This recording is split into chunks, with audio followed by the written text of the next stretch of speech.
तुम्हें यहूदियत को तस्लीम करना है, हम जानते। कल तुम इजराइल को अपना बाप बनाओगे, हम जानते। हम कहते हैं सुनो, जब कल पर्दे उठेंगे ना तो फिर मुंह नहीं दिखा पाओगे, इसलिए आज ले उनकी पनाह, आज मदद मांग उनसे। कल ना मानेंगे, क़यामत में अगर मान गया। मैं कहता हूँ नौजवानों, अमीर होना कोई ज़रूरी नहीं है, हुजूर के दर का फ़कीर होना ज़रूरी है। बड़ी बात यह नहीं है कि मुर्गे से रोज़ कौन खाता है, बड़ी बात यह है कि रोज़ हलाल के लुक़्मे कौन खाता है। ये सबसे बड़ी बात है कि हलाल कौन खाता है।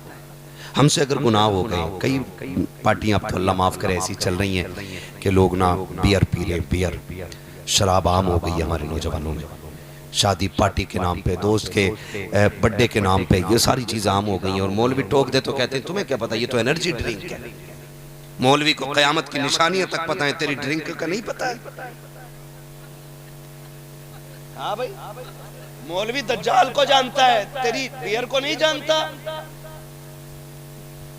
मौलवी दज्जाल के बारे में बता देगा तुझे। हाँ भाई, और कहते तुम्हें क्या पता मौलाना, ये तो ताकत की ड्रिंक है, जितनी चाहे हराम की ताकत लगा ले, ऐसे गुर्ज पड़ेंगे कि सारी ताकत खत्म हो जाएगी। अरे अजीब, तो ताकत के लिए पीते हैं हम लोग। नौजवानों, अगर लग गई है मुंह से ना, फिर तौबा करो, करीब न जाना। मैं हाथ नहीं उठवाऊंगा कि भाई किसने पी ली है, किसको नहीं पीनी है। मैं तो कहता हूँ सिर्फ अपने दिल पे हाथ रख के फैसला करे। मैंने कहा सिर्फ अपने दिल को मुफ्ती बनाना है, मुझे नहीं, इन्हें नहीं, अपने दिल को मुफ्ती बना के अहद करना है। अगर मेरे सामने तौबा करोगे तो तोड़ सकते हो, लेकिन अपने दिल से अगर तौबा करोगे तो फिर मैं रहूं या ना रहूं, आप तौबा पे कायम रहोगे। ये याद रखिएगा, दिल को मुफ्ती बना के आपको फैसला करना है, फैसला करना है। और कई बार ऐसा भी होता है ना, इस्लाह करने वाले लोग ना खड़ा करके जलील करते हैं, कहते हैं कितने लोग थे भाई जिन्होंने अब तक शराब पी है। लोग हाथ भी उठा देते हैं, क्योंकि हुजूर की महफिल में झूठ नहीं बोला जाता। कई बार कहते हैं जो दाढ़ी रखना चाहते हैं वो हाथ उठा दे। तो भाई कौन बंदा ऐसा जो दाढ़ी के लिए हाथ ना उठाए, उठा के फिर दाढ़ी ना रखे, तो ये भी गलत लगता है ना, है ना, ये भी गलत लगता है ना। तो मेरे भाई, मेरी गुजारिश है, मैं नहीं कहूंगा हाथ उठाओ, मैं तो चाहता हूं जैसे रब बंदों के गुनाहों पे पर्दा डालता है ना, फिर बंदों पे भी लाजिम है कि वो बंदों के ऐबों पे पर्दा डाल के रखे। अल्लाह करीम है, वो जरूरी नहीं है कि महफिल में रो के दिखाओगे तब बख्शेगा, वो तो दिल से आप रो के दिखाते हो उसे। हाँ, बनी इसराइल के दौर का एक उम्मती है, हज़रत मूसा अलैहिस्सलाम का उम्मती। उसके गुनाहों की वजह से बारिश नहीं हो रही है, पूरी कौम तबाही में आ गई, पूरी कौम परेशान हो गई। हज़रत मूसा ने कहा चलो बाहर निकल के ना अल्लाह की बारगाह में दुआ करते हैं। बहुत गौर से मेरी बात सुनिएगा। बाहर निकले सारे लोग, अल्लाह का नबी दुआ करा रहा है, अल्लाह बारिश फरमा दे। पूरी उम्मत आमीन कह रही है, लेकिन बारिश नहीं हो रही है। फिर जब बारिश नहीं हुई ना तो कहते मालिक बारिश क्यों नहीं हो रही। रब ने पैगाम दे दिया, का मूसा तेरे इस मजमे में एक ऐसा बंदा बैठा है जिसने 40 साल से मुझे एक सजदा नहीं किया है, जो 40 साल से मेरी नाफरमानी कर रहा है, जो 40 साल से मेरे हुक्मों को तोड़ रहा है।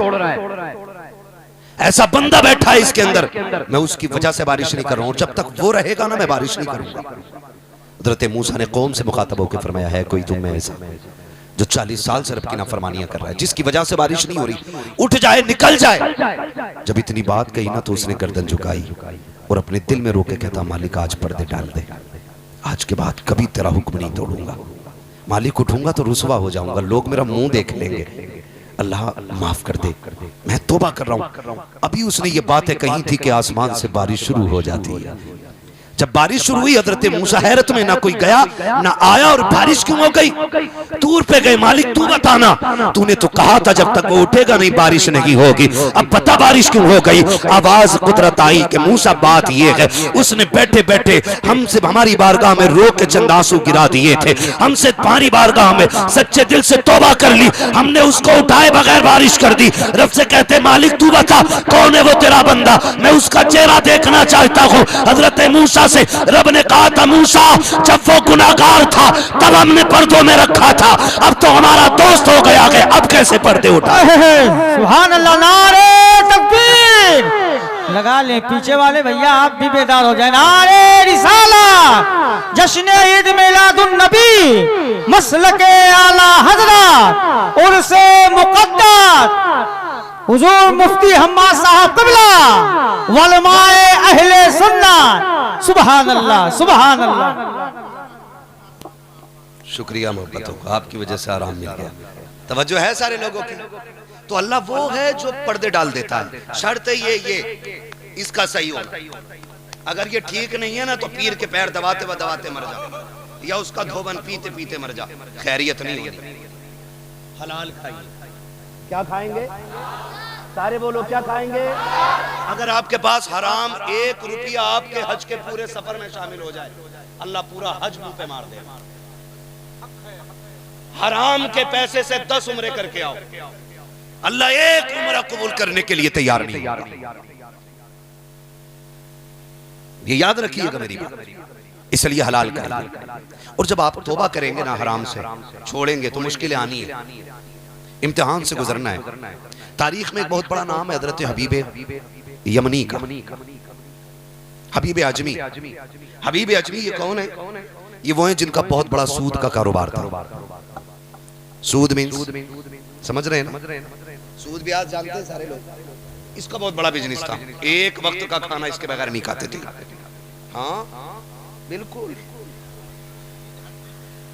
जानते हैं ना? 10 के 20, 20 के 100, 100 के 50। समझ रहे हैं ना? हाँ बस ऐसे ही समझ लो, थोड़ा थोड़ा करके बात समझो जरा। तो बहुत बड़ा काम था। एक दिन बीवी कहने लगी, अभी वो मैं कहता हूं अगर घर की माँ बहनें सख्त हो जाए ना तो मर्द में हिम्मत नहीं है जो हराम लेके आ जाए। लेकिन क्या करें, इनकी खुद डिमांडें इतनी बड़ी रहती हैं। कहती कुछ लाना ना लाना, जेवर जरूर लाना। के सूट वही आना जिसका फोटो मैंने नेट से लेके डाला है। अब 500 रुपए कमाने वाला मार्केट में जो फोटो लेके गया उसने कहा 18,000 का। बताओ वो चोरी नहीं करेगा तो क्या करेगा? बहन बेटियों से भी गुजारिश है, डिमांड इतनी बड़ी ना रखना कि तेरा शोहर पूरी करते करते पागल हो जाए। अगर माँ इतनी सख्त होना कि एक वक्त की रोटी हलाल हराम की तमीज करके खिलाए, तो फिर घर में कोई भी लुकमा हराम का नहीं आ सकता है। आप गौर करें, मौलाए कायनात जैसा मुत्तकी, इतना बड़ा लामा जिसके बारे में मेरे नबी ने कहा अना मदीनतुल इल्म वालियुन बाबूहा, मैं इल्म का शहर हूं, अली उसका दरवाजा। आप घर से गए चादर बेचने के लिए, कपड़ा बेचा, फिर उस चादर से तिजारत की आपने, तिजारत में मुनाफा हुआ। चादर थी 4 रुपए की, लाके दिए 104। खातून जन्नत ने झोली में लेते कहा था अली चादर इतने पैसे की तो नहीं थी जितने तुमने मुझे लाके दिए। जबकि जानती हैं कि अली भी सच्चा, अली वो है जो हलाल खाता है, अली वो है जो हराम से बचता है, अली वो है जो नबी की गोद का परवरदा है, अली वो है जिसे उंगली पकड़ के नबी ने चलना सिखाया है। लेकिन नबी की बेटी पूछ रही है अली इतने कहां से लेके आए? खातून जन्नत अली से हिसाब ले रही है, लाए कहां से हो? आज कोई बहन पूछती है, जाके खटाक से डालो 20,000। हाँ ठीक है, इसके बुंदे आएंगे, इसकी अंगूठी आएगी, इसकी पासेब आएगी, इसकी चैनें आएंगी। मेरी बहन पूछ तो ले, किसका दिल दुखा के लाया गया, किसको खून के आंसू रुला के लाया गया। आज इसकी वजह से किसकी जमीन बिक गई है, आज इसकी वजह से कितने गरीबों की हंसी लूट गई है।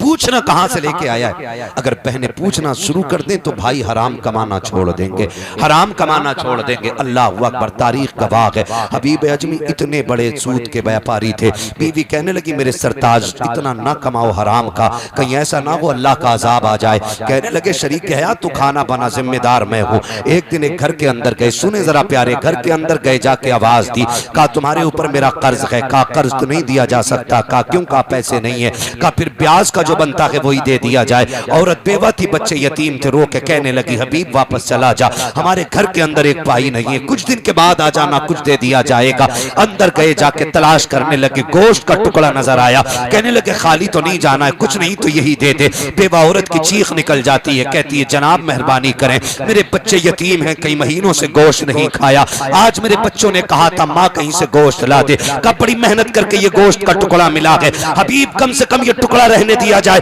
ताकि मैं अपने बच्चों को खिला करके उनकी खुशियां पूरी कर सकूं। हबीब ने धक्का दिया, गोश्त का टुकड़ा लिया। घर आ जाते बीवी से कहा बना जल्दी, मैं नहाने के लिए जा रहा हूं। बीवी ने खाना बनने के लिए रखा, आप नहाने के लिए गए हैं। जैसे नहा करके वापस आए, बीवी से कहते शरीक हयात देख तो सही, खाना बना के नहीं। जैसी बीवी ने ढक्कन खोला है हांडी का, क्या देखती है जिसमें गोश्त बन रहा था अब उसी हांडी के अंदर खून खोल रहा है, सारा गोश्त खून बन गया है। औरत की चीख निकल जाती है, मेरे सरताज कहा क्या हुआ? कहा मैं कहा करती थी अल्लाह का अजाब आने वाला है, देख आज अजाब आ गया है। कहा क्या हो गया है? कि सारा गोश्त खून बन गया है। हबीब जल्दी कर ले, तौबा कर ले, कहीं जमीन फट ना जाए, आसमान से पत्थर न गिर जाए। इतना सुनना था, हबीब तौबा के लिए निकल जाते हैं, अल्लाह वाले की तलाश में निकले हैं, एक अल्लाह वाले से मिले हैं, तौबा करके वापस आ रहे हैं। जब तौबा करके वापस आए हैं, आज तक दौलत का ठिकाना नहीं था, बच्चे शान की जिंदगी गुजार रहे थे, लेकिन आज जब तौबा कर ली है, सूद का ब्याज कारोबार बंद हुआ है। खुदा की कसम अब रोटियों के लाले पड़ गए हैं, कई दिन के फाके घर में हो गए। जब कई दिन के फाके हुए हैं, एक दिन बीवी ने कहा था मेरे सरताज मेहरबानी करो, का क्या करना है? का मंडी चले जाओ, थोड़ी सी मजदूरी कर लो ताकि बच्चियों के खाने का कुछ इंतजाम हो सके। मेरे सरताज अब बच्चों की भूख नहीं देखी जाती है। हबीब अजमी ने कहा था ए मेरी शरीक हयात बता तो सकी, बाल सफेद हो गए हैं, कमर झुक गई है, अब बता तो सकी कौन मजदूरी के लिए रखेगा? कहा तो क्या करोगे? बच्चों को फाके से मरता हुआ देखोगे? कहा फिर? कहा मंडी चले जाइए। कहा ठीक है। बीवी ने तैयारी कराई, एक खाली थैला शोहर के हवाले किया और दरवाजे तक बीवी छोड़ने के लिए आई है। सुनो जाओ मेरी बेटियों से जाके बता देना। जब दरवाजे पे बीवी छोड़ने के लिए आई, हबीब बाहर निकले गए, दरवाजे से बीवी ने आवाज देके कहा था हबीब, कहा जी का या कवल हराम, खबरदार जा तो रहे हो, आज भी